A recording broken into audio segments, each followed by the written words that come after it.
Siliti garaa amantaa musliimaa jaallattutti dhufe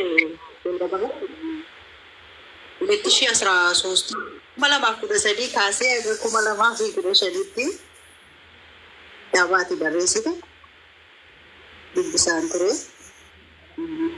Kiristiyaanonni sibbisuudhaan hundaan dubbisee kan ta'e yeroo hedduun dubbise. Dubbisee kan socho'u ture.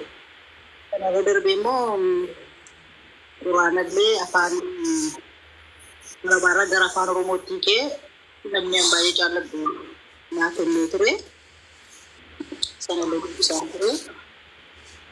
Sanuma sanarraan kaasee. Kitaaba kana akkamitti argachuu dandeessi? Kitaaba kana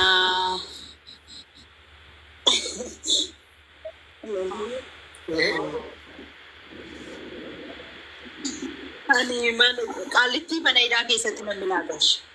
Mana tunaaf galche. Mana sirrii isaan turanii. Isaan nama tunaaf galche kitaaba sana. Achi keessa taa'ee dubbisaa ture. Egaa 2015 ayyaana Ramadaana sooma irratti jechuudha. Gara amantaa musliimaa deemuufan ture. Shaadaa qabachuuf ture.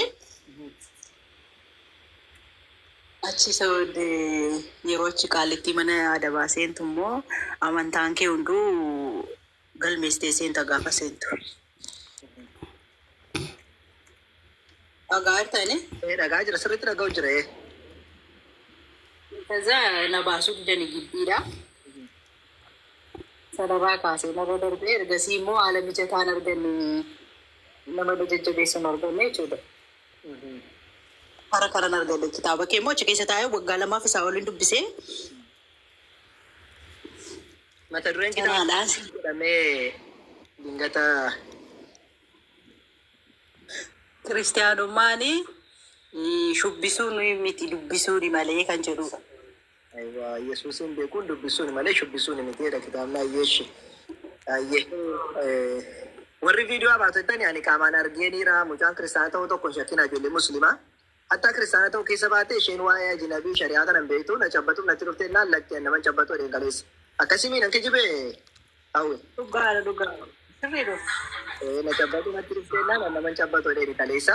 Kiristaanadha musliimoonni shakkina warri kaafiraa silaa utuu isheen as baate isin namaname. Alaa kulli haal akkasii tole egaa amma namni si dirqisiisee wanna jedhe tokko hin jiru. Islaamaa seenuudhaati viidiyoo immoo beekaa baasuu dhiisee sababa ittiin baanes natti himteetti. Isheen dura iyyuu ta'an qaamaan hin arginiin natti himtee jirti. Sababa ittiin baanee beektuudha. Kanaafuu yoo fedha ishiin taane ammallee dabalee hin baasisuun mirga ishiitti akkasitti qabachuu barbaaddeessa. Ayyaa inshaallaati amma shaadaa qabachuuf murteessitee jirtaare. Rakkoon qabu. Egaa namni isin dirqisiisneemi?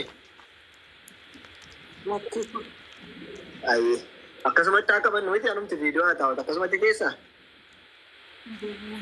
Viidiyoo tootee gaarii ture garuu puushin godhiina inshaallah. Rakkoon qabu gini silkii nuudhaan baasu malee viidiyoo fooloo hin qabu silkii. Malee hin baataatu fooloo qabaate. Rakkoon qabu. Fooloo akkasuma fooloo godhan kaa ijoollee keenyaa boosee amma fooloo godhu amma fooloo godhaa jira.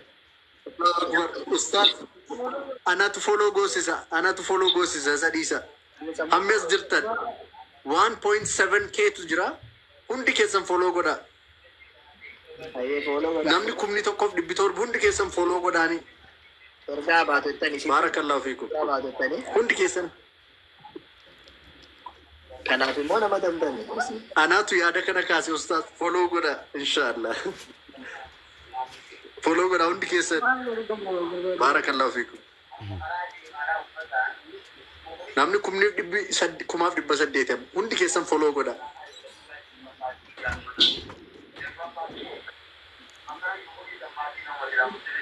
Bar deemaan jiru aluma tokko mallattoo pilaasiisan tuqxu bar pilaasiisan balleessa hundi keessanuu. Amma ba'uu ni dandeessi. Asuma teessisee dandeessi nyaatamoo baatee deebitu? Baatee haa deebitu yoo dandeessetti ergaa yookaan baatee haa deebitu. Erguun danda'ama qoyaa. Sitti ergameetu viidiyoo ila kunoo sitti ergeera. Baradhu. Okay.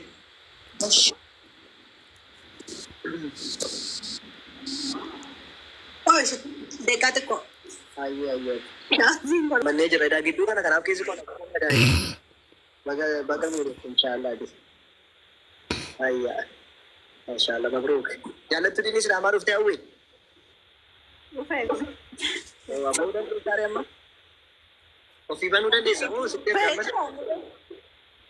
Seef ka jedhu tukki seef ka jedhu jala diimaa wayii tukki seef ka jettu. Seef ka jettu tukki diimaa. Natti gurraachofte amma waa dhuftee banameera. Akkas hawwii jechuun ishee kana. Egaa amma waan dubbattoo jiraate waan dhaammattoo jiraate dhaammadhu isaan hin taane gara shaataa deemnu inshaallaati. Waan lammas waan hin Ayya. Tole. Egaa waaqni sadii akka hin jirre barteetta. beekere. Ayyo Yesuus Kiristoos ergamaa malee akka waaqa hin taanes barteetti. Tole. Dhugaan akka gabbaramu Allah malee akka hin jirre nabiyyoonni illee akka sana irratti waamaa turan barteeme. Waa'ee Yesuus Kiristoos hin fannifamne illee dubbistee illee argiteettaatu. Ayyee wanti sitti mun jiru kana caala nama dubbisee dhufe wanti itti jedhan hin jiru. Akkasumatti waa afaanuma seeraa dhaga'uu barbaadeen malee. Ayyee amma gara shaadaatti adeemure islaamummaatti kan nama seensu shaadaa jechuun jecha jedhamu lama jira. San waliin jennaa jechuudha. Ayyee yeroo goota harka akkasuma goota.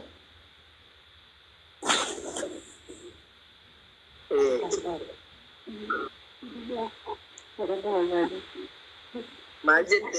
Nuunaa ta'uu jettaa? Bagargaarii jedhu malama biraanti garba saayiba kiyya. Rakkoon tokko hin jiru ayyee. Akkuma jedhu iyyuu kitaabnatti dubbiste save your life dha yookiin lubbuu kee baraaredha. Har'a gaati dubbistee lubbuu kee baraaruutti jirta. Rabbiin si haa milkeessu. Ayyaa. Na waliin jedhu waan hin jedhu tole.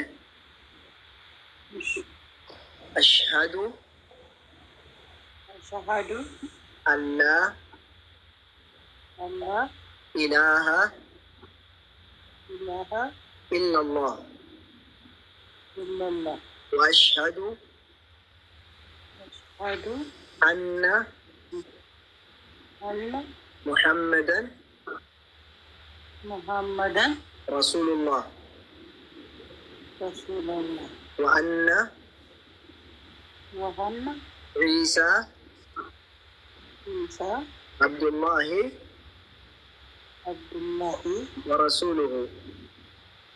wa rasuluhu. Dhugaan ka gabbaramu Dhugaan ka gabbara Allah malee akka hin jirre Allah malee akka hin jirre ragaa nan baya. ragaa nan ba'a. Nabi Muhammadis Nabii Muhammadis ergamaa dhugaa fi ergamaa dhugaa fi dhumaa ta'uu isaanii dhumaa ta'uu isaanii dhumaa ta'uu isaanii qalbii kiyyaan amanee qalbii kiyyaan amanee arraba kiyyaan ragaa ba'eera. arraba kiyyaan ragaa ba'e. Yesuusis Yesuusis ergamaa rabbii fi ergamaa rabbii fi gabricha rabbii malee garbicha rabbii malee waaqa akka hin taanee fi waaqa akka hin taanee fi aangoo waaqummaallee akka hin qabne aangoo waaqummaallee akka hin qabne ragaa nan baya. ragaa nan ba'a. Mashallah. Tokko kolfituudhuma hoo waasa. Allahu akbar. Allahu akbar. Allahu akbar. الله أكبر الله